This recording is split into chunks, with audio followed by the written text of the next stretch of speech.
I think Pan-Africanism is quite an interesting idea. When you think about it, the complexity of the colonial systems is actually insane. And these people made sure, like, the systems reinforce each other. So remember, the people she's talking about are the people that built the colonialist system. Okay, interesting. So let's go back, understand what colonialism was all about, and then let's listen to the systems she goes on to break down. Like, back up each other. There's no way you're going to break out of this matrix. Poverty exists because of, let me name the simple three: religion. Religion makes the poor man understand or believe that he's deserving of what's happening to him. He can't kill the rich man, and his riches are not on earth. His riches are in heaven, even though God already gave them the riches on earth. Okay, shut. Now, there's a lot of things she says there that I don't even know where to start. First of all, she says religion is one of the reasons why people are poor. I think poor decisions is one of the reasons people are poor, out of religion. Okay? So religion, in a space where people are not using their heads, yes, it can turn them into poverty. But religion is not the reason for that. Now, there are religions that are structured in such a manner, but when you say religion, there is a lot of them. So possibly there is some. Then she says religion tells a person not to kill another person. Oh, wait, what would you rather happen there? Would you rather religion not say don't kill? Or would you rather religion say kill to get the riches? Because she literally says inside there something that I don't think she realizes. Of what's happening to him. He can't kill the rich man, and his riches are not on earth. His riches are in heaven, even though God already gave them the riches on earth. Okay, shut. Now, if you think about that analogy, why do people rob you? People rob you because they think you have more than them. So when a person robs you, do you deserve to be robbed? Do you deserve to be robbed because someone thinks there's no religion, I should be able to kill you to get what I want? Because she goes on to say this. Second is law.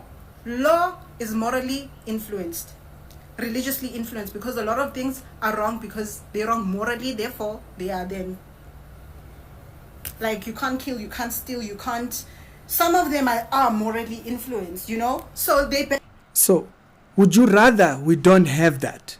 Would you rather we don't have law, or we don't have religion so that it doesn't influence law when it actually speaks to your benefit? Like, what is she asking for? Back up. Law backs up religion.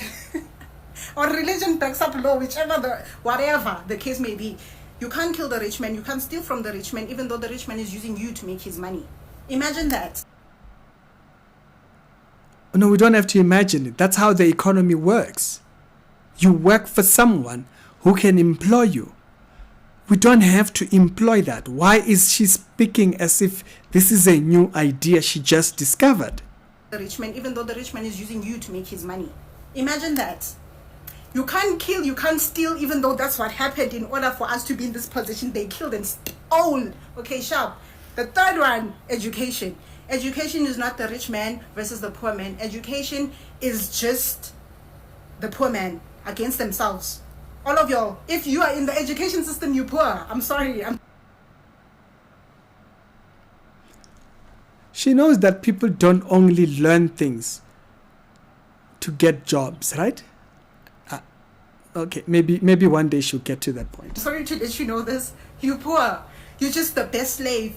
There's a hierarchy of education, and once you get to the top, you basically a qualified slave. I bet you she has a business. Most people that speak like this are business people. They start a business, nana, they make two revenue reports. Now we are all slaves. We are all slaves. Hey, I'm a CK owners. If you don't know that joke, you've not been watching this channel for too long. You know, they own CKs there. CK, it's a document that they get when they go to register a company. So now we are all slaves because they are owners of a CK. There's this hierarchy period thing that she's doing herself by putting that whole thing like all of y'all are in there. Okay, continue. Make the most money because you're the most qualified slave. You're obedient. You follow instructions. You're punctual. That's what school is for. They condition you to be slaves. Literally, you go to school. You wake up at a certain time. You dress a particular type of way. You have to behave a certain type of way. There's also for structure. School gives structure. I work for myself. I don't have to wake up a certain hour, but school gave me structure. And that structure is the one that allows me to understand being punctual. If I'm on time for this, if I'm on time for this, I have to make time for this, I have to make time for this. This is because school gives you structure, which is what we learn over time. Like, it used to be when you were in the village, and you were sleeping maybe past 11 o'clock, they will come and wake you up and say, hey, dude, you can't sleep the whole day. Why? Structure. You have to build structure into it. Has nothing to do with slavery. What are you looking at? Rules and laws in school to teach you how to conduct yourself in a professional space, which is working a job. That's why you can't get a job without matric. Because you are not fully qualified. It's like, this one, they couldn't even finish basic school. They won't make it here. They can't be a proper slave. Yeah, no, the matric part, I also don't understand what picking plastics at Pick and Pay has to do with matric. That one defeats me.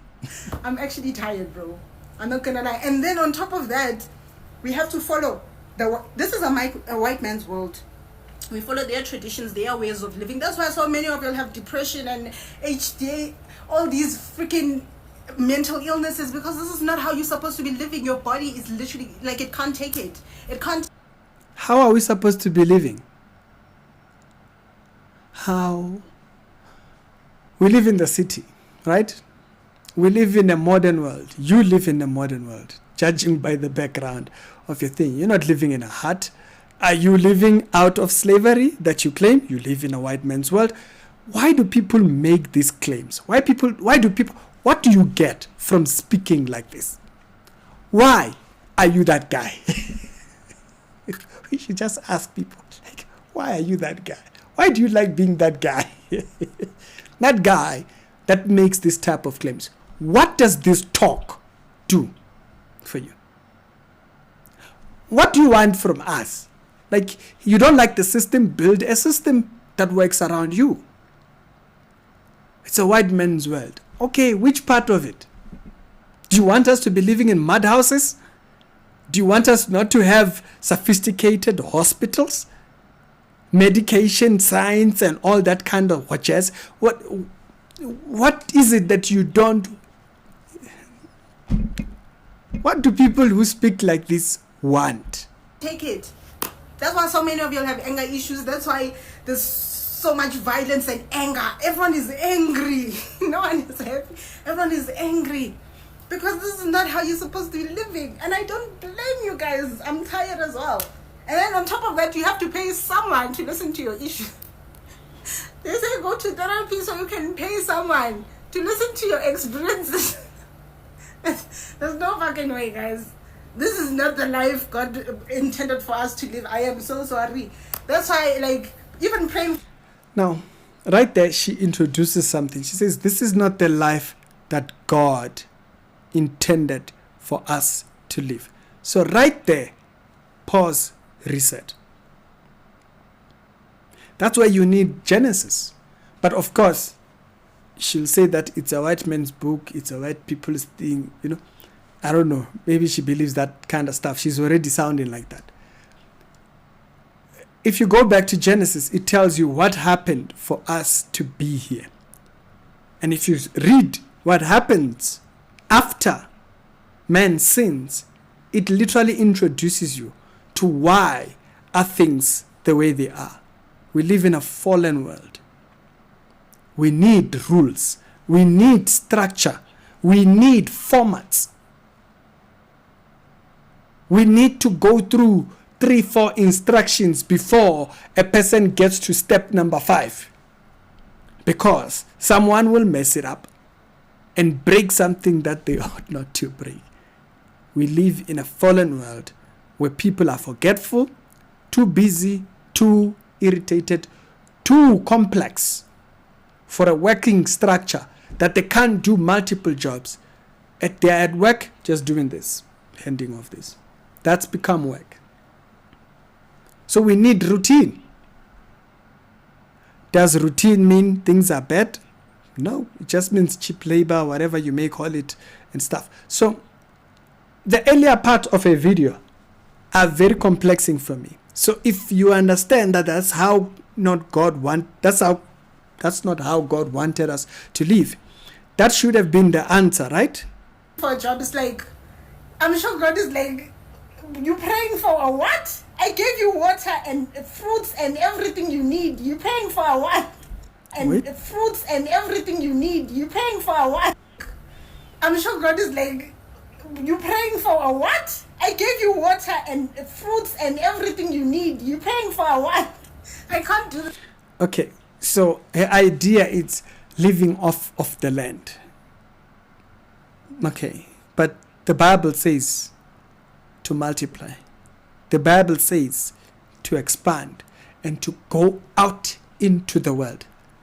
You listen to the Bible, tells you literally exactly that. Expand, go out. So we left our villages and we went to expansion. We went to the cities. And so when we get there, to live 8 million people in Joburg, we can't be 8 million here if we are not congested the way we are. We are not building tall buildings. We are not building upwards. If we build like this, things get stretched out, but if we build upwards, we're able to house. That's how we build a city that's reachable. So right there she says, God, you are there praying for a job, and God is like, I didn't appoint that. God said to expand. So all she needs is to bring back God into her ideas. Now, I don't know the lady. I only saw this video. I think the video went viral or something like that. This shit, man. I generally can't. Like, it's exhausting. Yeah, it is exhausting because that's the fallen world. The fallen world in its state or in its current state is unfortunately under man who has refused his dominion. And therefore, that's why if you study, there is something under systematic theology called the doctrine of men. You can actually just look it up on YouTube. You'll find videos.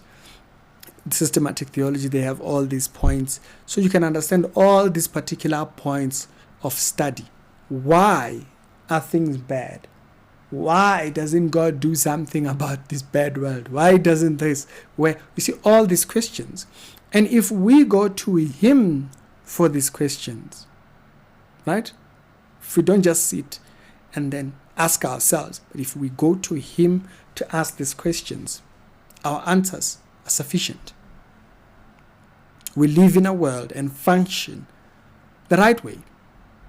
Meant to live with others, the neighbor that stays right across this wall right here. Not the one who stays there because I'm in the village. The one who stays right here after this wall. That's the world we are now in. We went out, and the Bible tells you to go out. We went out, we left, and we went to expand and to reach the best of our potential. Our labor should not be looked at in such a manner. We should be very careful of these ideas that demonizes work, things that demonizes labor and hard work at that, things that demonizes poverty. Must be careful of that as well. Be very careful of people that demonize poverty. Like, hey, poverty is your enemy. Poverty might be your particular current state, but it doesn't mean that it's a permanent state. We can do things that, the Bible even tells you, woe is him that that sleep and slumber is over. He says poverty will sneak in, right? And so we are not called to be lazy. We are called to go out and find something to do with our hands.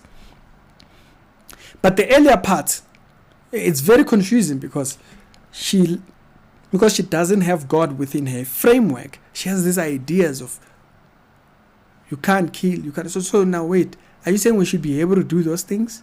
Like what? That's why we need God in our context and understanding of how life is meant to be lived. But when you deal with things from these decolonization ideas, that's what you have to do. You have to remove the moral aspect of killing. Now, if you think about it long enough, you'll realize there's someone who is poorer than you. Now, should they be able to kill you? You see, that's where we need to start. Before we talk about, hey, they should be able to could they kill the rich man? No, we should be able to ask you.